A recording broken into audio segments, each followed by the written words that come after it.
জিএমচিএইচৰ আইচিইউত শিশুৰ মৃত্যু হোৱা ঘটনাৰ পিছত এবাৰ গৰজি উঠিছে অসম জাতীয় পৰিষদ। অসম জাতীয় পৰিষদে প্ৰতিবাদী কাৰ্যসূচী ৰূপায়ণ কৰিছে। লৰা ধেমালি কৰিছে চৰকাৰে, লৰা ধেমালি কৰিছে স্বাস্থ্য বিভাগত। হুংকাৰ প্ৰদান কৰি অসম জাতীয় পৰিষদে প্ৰতিবাদী কাৰ্যসূচী ৰূপায়ণ কৰিলে। বিভাগ হাই হাই হাই হাই হাই হাই ওষুধ পয়সা হাই হাই হাই হাই হাই ওষুধ পয়সা হাই হাই হাই হাই হাই ইনকলাব জিন্দাবাদ জিন্দাবাদ জিন্দাবাদ বাহিকুর মৃত্যুর তদন্ত লাগে স্বাস্থ্য বিভাগ হাই হাই হাই হাই হাই হাই স্বাস্থ্য বিভাগ হাই হাই হাই হাই অসম সিং যাদব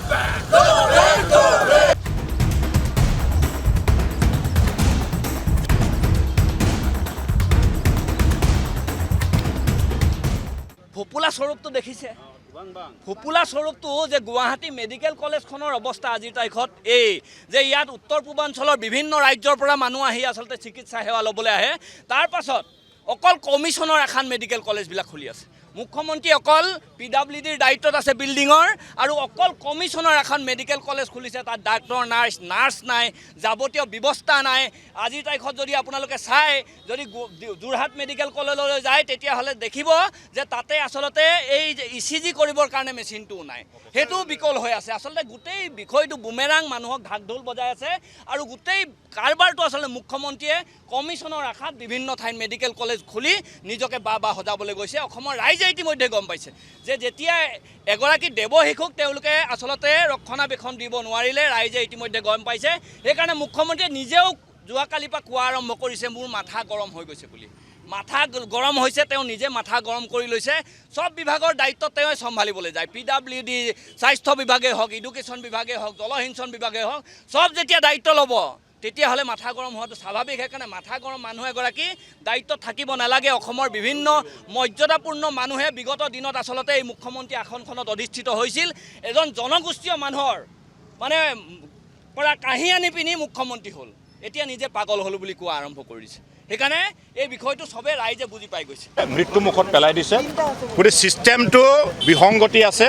তাৰ কাৰণে অচ্যুত বৈশ্যক নিলম্বন কৰাৰ দায়িত্ব ল'ব লাগে মুখ্যমন্ত্ৰীয়ে।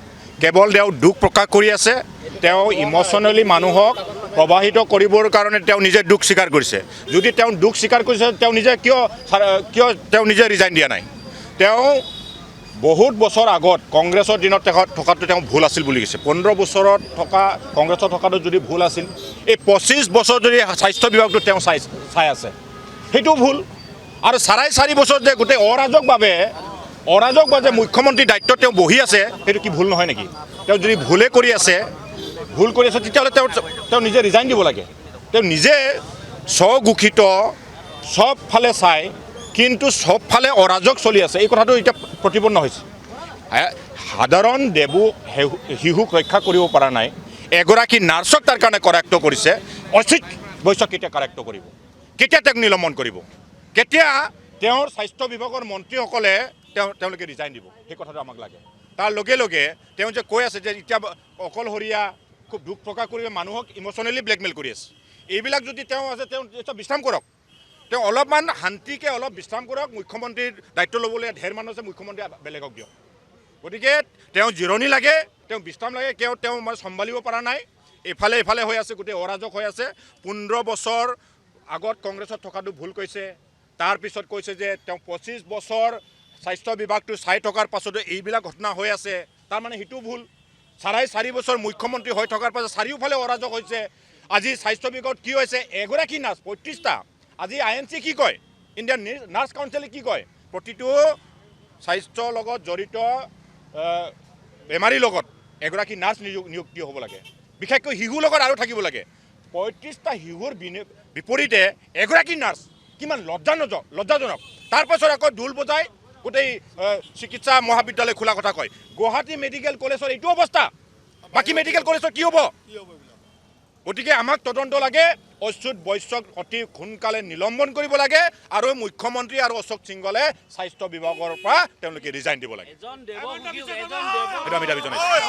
মানে গুৱাহাটীখনত অসমত পইচা কালেকশ্যন কৰি দিবৰ কাৰণে অশোক সিংহালৰ নিচিনা এটা বেপাৰীক কি যোগ্যতাৰ ভিত্তিত আচলতে স্বাস্থ্য বিভাগৰ নিচিনা এটা শক্তিশালী দায়িত্ব দিলে অকল একমাত্ৰই কাৰণটো হ'ল যে অশোক সিংঘালে হিমন্ত বিশ্ব শৰ্মাক পইচা আনি দিয়ে পইচা তুলি দিয়ে তাৰ কাৰণে আনি দিয়ে কি যোগ্যতা আছে অশোক সিংঘালৰ কি দায়বদ্ধতা আছে অসমীয়া জাতিটোৰ প্ৰতি সেই অনা অসমীয়া এই অশোক সিংঘালৰ বেপাৰী এটা মস্ত প্ৰটেক্ট নামৰ সেই ইণ্ডাষ্ট্ৰী চলাই আচলতে বেপাৰ কৰিবৰ কাৰণে আজিৰ তাৰিখত অশোক সিংঘালে স্বাস্থ্য বিভাগৰ দায়িত্ব লৈ আছে এওঁ এটা কথা ভাবে যে বেজীটো ইয়ালৈ যদি আহে তেতিয়াহ'লে কিমান টকা কমিশ্যন পাম তেনেকুৱা ভবা মানুহ এটাক আজিৰ তাৰিখত ইমান গুৰু দায়িত্ব দি আছে মুখ্যমন্ত্ৰীয়ে সেইকাৰণে অশোক সিংঘালক অতি অনতিপলম্বে নিলম্বন কৰিব লাগে আৰু অচ্যুত বৈশ্য নামৰ এই যিজন অধীক্ষক আছে ইমান তুলুঙা কথা কৈছে দেৱশিশুৰ মৃত্যু হৈছে অমনোযোগিতাৰ কাৰণে তেওঁলোকৰ অদূৰদৰ্শিতাৰ কাৰণে এনেকুৱা ধৰণে মৃত্যুমুখত পৰিছে তাৰ পাছত কি কৰিছে তেওঁ তুলুঙা মন্তব্য কৰিছে যে মানে এয়াৰক্ৰাফ্ট কেতিয়াবা স্ক্ৰেচ হয় তাতো মানুহ মৰে ৰেল দুৰ্ঘটনা হয় তাতো মানুহ মৰে ইয়াতো দুৰ্ঘটনা হৈছে মানে এতিয়া গোটেই অসমখনত তুলুঙা কথা কোৱাৰ প্ৰতিযোগিতা চলিছে সেইকাৰণে অচ্যুত বৈশ্যক একদম অনতি বিলম্বে তেওঁক আচলতে মানে নিলম্বন কৰিব লাগে বৰ্খাস্ত কৰিব লাগে আৰু ভানুপ্ৰিয়া মিছং আমি তেওঁক ধন্যবাদ জ্ঞাপন কৰিছোঁ জনজাতি এগৰাকী ছোৱালী NSMৰ দায়িত্ব থকা এগৰাকী নাৰ্ছে 35টা শিশুক লালন পালন কৰাটো কম কথা নহয় আমি মাক দেউতাকবিলাকে কোনোবাই গম পায় এটা ল'ৰা ছোৱালীক ডাঙৰ কৰিবলৈ কিমান কষ্ট হয় তাৰ পাছত 35টা শিশুক এগৰাকী নাৰ্ছে লালন পালন কৰিব লগা হৈছে INCয়ে কি কয় ইণ্ডিয়ান নাৰ্ছিং কাউন্সিলে কয় যে য'ত ICUৰ মানে বেমাৰী থাকে তাত এজন বেমাৰীৰ বিপৰীতে এগৰাকী নাৰ্ছ লাগে কিন্তু এগৰাকী নহয় দুগৰাকী নহয় 35গৰাকী শিশুৰ বিপৰীতে এগৰাকী নাৰ্ছ দি আচলতে ভানুপ্ৰিয়াক আচলতে বলিৰ পথা সজাইছে আমি এই কথা কেতিয়াও সহ্য নকৰোঁ ইয়াৰ লগত জড়িত প্ৰতিগৰাকী ব্যক্তিকে নিলম্বন কৰক যিগৰাকী দায়িত্বত আছিলে নাৰ্ছ আছিলে আৰু ডক্টৰ আছিলে বিশেষকৈ অচ্যুত বৈশ্য নামৰ এই অধীক্ষকজনক অনতি বিলম্বে আচলতে মানে চাকৰিৰ পৰা বৰ্খাস্ত কৰিবৰ কাৰণে আমি মুখ্যমন্ত্ৰী মহোদয় কৰোঁ